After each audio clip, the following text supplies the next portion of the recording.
Welcome back to the Peaceful Parenting Podcast, Episode 3. I'm your host, John, and today we're discussing repairing relationships after losing your cool. Let's get into more anger management for parents. In our last episode, we talked about recognizing our triggers and using practical strategies to manage our anger in the moment. But let's be real. Sometimes, despite our best efforts, we still lose our cool. We raise our voices and make regrettable remarks, leaving us guilty and questioning how to rectify the situation afterward. That's exactly what we'll be talking about today: how to repair relationships with our kids after we lose our temper. And to help us, we have our wonderful guest expert, Susan. Susan, welcome back to the show. Thanks, John. I'm so happy to be here again. This is an important topic because, as you said, even with the best strategies, we're human. The key isn't being a perfect parent, knowing how to reconnect and repair when things go wrong. Why is this important? Why is it necessary to repair things with our kids after we've had an angry outburst? Great question. When parents get angry and react harshly, whether yelling, shutting down, or being overly critical, kids don't just get over it. They absorb those moments. If we don't address them, it can lead to fear, disconnection, or even low self-esteem in the long run. But when we repair, we show them that relationships can heal, mistakes can be made right, and emotions don't have to be scary or permanent. It strengthens trust and teaches kids emotional resilience. That makes so much sense. So, instead of hoping our kids forget about a rough moment, we should actively work on repairing things? Exactly. And the best part is, repair doesn't just fix the moment. It strengthens your relationship in the long run. Kids don't need perfect parents. They need present and reflective ones. All right, let's get into the practical side. If a parent loses their temper, what steps should they take to repair the relationship with their child? I like to break it down into 5 simple steps: recognize, regulate, apologize, reconnect, and reflect. Let's go through them one by one. 1. Recognize. First, acknowledge what happened. Instead of brushing it under the rug, mentally recognize, okay, I lost my cool. I need to address this with my child. Second, regulate. Before jumping into an apology, take a moment to calm yourself down. If you're still frustrated, your words may not come out as gently as you'd like. Take a few deep breaths, step outside for fresh air, or do something grounding.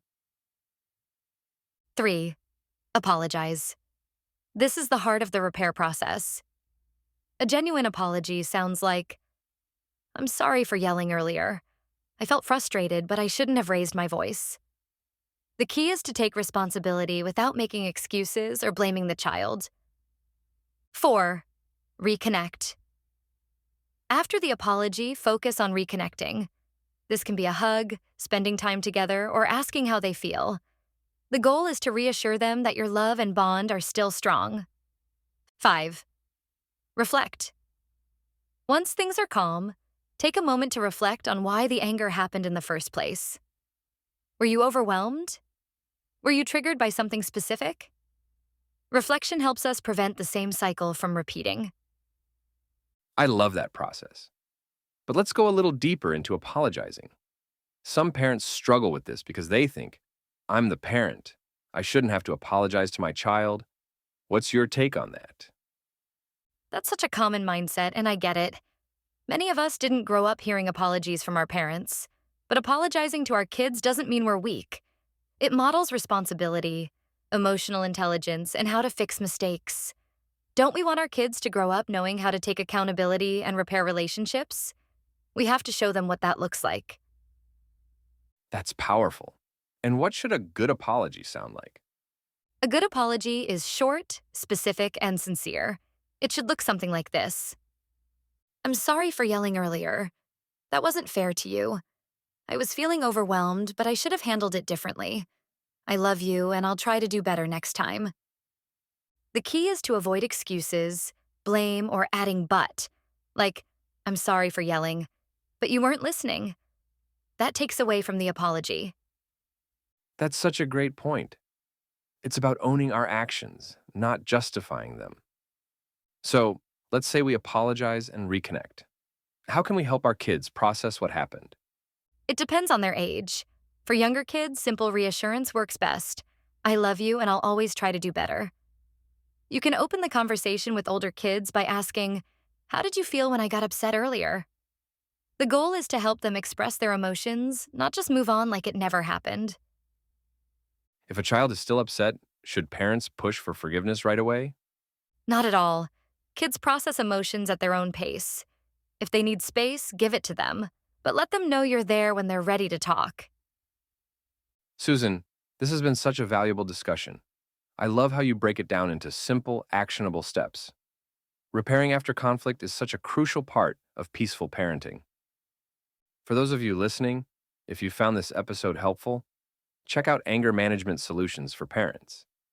It's packed with even more practical tools to help you navigate parenting with more patience, awareness, and connection.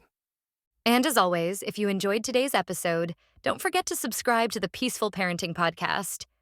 Leave us a review, share with a friend, and let us know what topics you'd like us to cover next. Remember, parenting isn't about never making mistakes. It's about how we grow and repair along the way. See you next time. And as always, you got this.